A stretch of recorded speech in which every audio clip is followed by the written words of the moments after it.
എന്റെ പൊന്നുകുട്ടികളെ, നിങ്ങൾ ആരും അറിയാത്ത ഒരു ഭയങ്കര സത്യം ഞാൻ പുറത്തുവിടുകയാണ്. ലോകവ്യാപകമായി ജൂതന്മാരോട് ആൾക്കാർക്ക് വെറുപ്പുണ്ടായപ്പോഴാണ് പലിശയ്ക്ക് കൂട്ടുപലിശയും ചെയ്ത് സകലരുടെയും കാശ് മേടിക്കുന്ന ഒരു കൂട്ടരായിട്ട് അവർ മാറിപ്പോയപ്പോഴാണ്.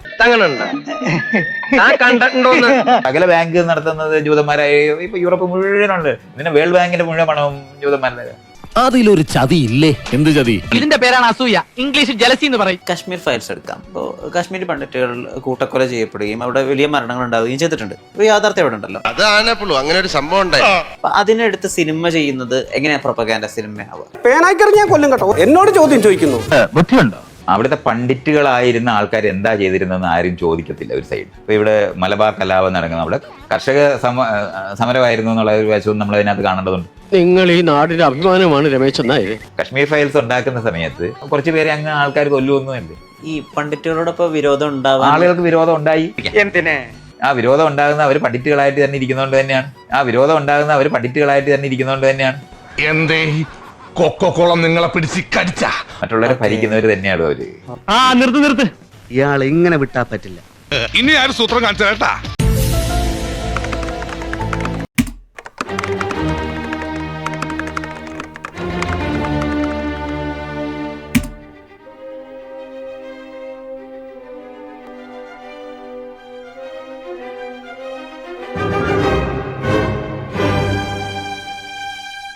ആ വിരോധം ഉണ്ടാകുന്ന അവർ പണ്ഡിറ്റുകളായിട്ട് തന്നെ ഇരിക്കുന്നതുകൊണ്ട് തന്നെയാണ്. മറ്റുള്ളവരെ ഭരിക്കുന്നവർ തന്നെയാണ് അവര്.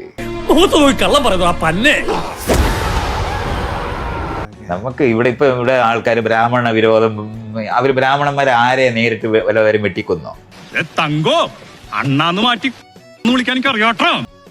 നല്ല സൂത്രശാലികളായ ആൾക്കാരാണ്. ഒരു ആയുധം എടുക്കാതെ എല്ലാവരെയും ഭരിക്കാൻ അറിയുന്നവരാണ്. പക്ഷെ മനസ്സ് കവരാൻ അറിയുന്ന തരത്തിലുള്ള ടെക്നിക്കുകൾ അവർക്ക് ഉപയോഗിക്കാൻ അറിയുന്നവര്.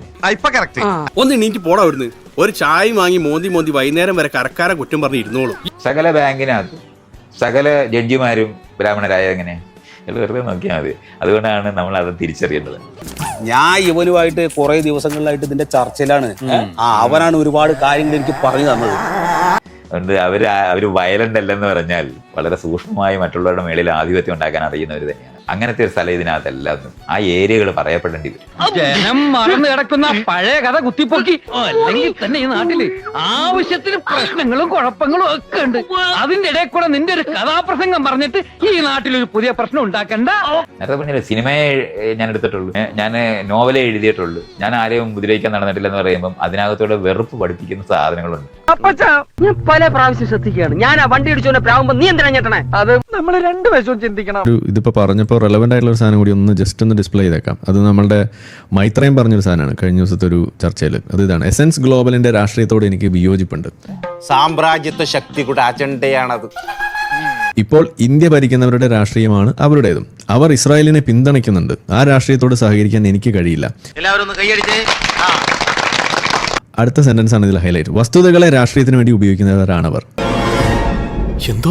അടുത്ത സെന്റൻസ് ആണ് ഇതിൽ ഹൈലൈറ്റ്. വസ്തുതകളെ രാഷ്ട്രീയത്തിന് വേണ്ടി ഉപയോഗിക്കുന്നവരാണവർ. വസ്തുതകളെ രാഷ്ട്രീയത്തിന് വേണ്ടി വസ്തുതകളെ ഉപയോഗിക്കുകയാണ് വേണ്ടത്. ഓക്കെ, അപ്പൊ നിങ്ങൾ എന്താണ് വെറുതെ ചിരിക്കുന്നത്? പിന്നെ ഞങ്ങൾ രണ്ടാളും പറയുന്നത് വിശ്വസിച്ചാൽ മതി. അതിനപ്പുറം ഇങ്ങോട്ട് പറയുമ്പോൾ ചിരിക്കും വേണ്ട കേട്ടാ. തത്വങ്ങൾ എടുത്ത് വെച്ച് മാത്രം തത്വങ്ങൾ പോട്ടെ. അതായത് അസത്യങ്ങളെയും അവാസ്തവമായ കാര്യങ്ങളെയും വസ്തുതകളല്ലാത്ത കാര്യങ്ങളെയും ആണ് ഞങ്ങൾ ഉപയോഗിക്കുന്നത് രാഷ്ട്രീയത്തിന് വേണ്ടി. എന്നാലേ ഞങ്ങളുടെ രാഷ്ട്രീയം ഞങ്ങൾക്ക് വിൽക്കാൻ പറ്റുള്ളൂ. ഇതാണ് ഈ മൈത്രേയൻ പറഞ്ഞു വെക്കുന്നത്. അതല്ല ഉദ്ദേശം, ഞാൻ മാറി. ഇതുകൊണ്ടാണ് ഈ മൈത്രേയനെ മൈത്രേയൻ എന്ന് നമ്മൾ വിളിക്കേണ്ടി വരുന്നത്. ഇതാണ് ഇവിടുത്തെ പ്രശ്നം. അപ്പൊ ഇവിടെ തന്നെ പറയുന്നത്, ഇപ്പൊ ഇസ്രായേലിനെ പിന്തുണയ്ക്കാനുള്ള കൃത്യമായ കാരണം നമ്മൾ മുന്നോട്ട് വെക്കണല്ലേ? അതിനെ ഖണ്ഡിക്കാൻ ഈ പറയുന്ന മൈത്രേയന് സാധിച്ചിട്ടുണ്ടോ? ഇല്ല. ഈ കേസ് എന്നെ സംബന്ധിച്ചിടത്തോളം ഒരു തുമ്പി കല്ലെടുക്കുന്നത് പോലെ നിസ്സാരമാണ്. പകരം മൈത്രേയൻ എന്താ ചെയ്യുന്നത്? മൈത്രേയൻ വന്നിട്ട് പറയുന്നത് അവിടെ വിഭവങ്ങൾ പങ്കുവെക്കുന്നതിലെ പ്രശ്നമാണ് ഈ പ്രശ്നത്തിന്റെ ഒരു കാതൽ എന്നാണ് പറഞ്ഞു വെക്കുന്നത്. നിങ്ങൾ അടുത്ത് നിൽക്കേണ്ടവരല്ലേ?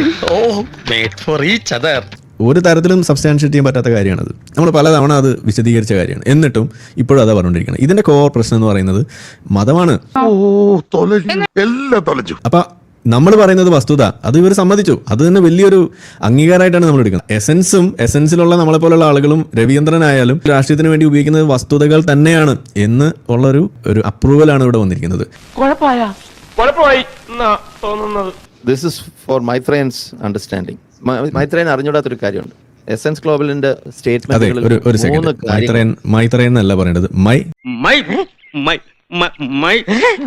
Maitreya M A Malayalam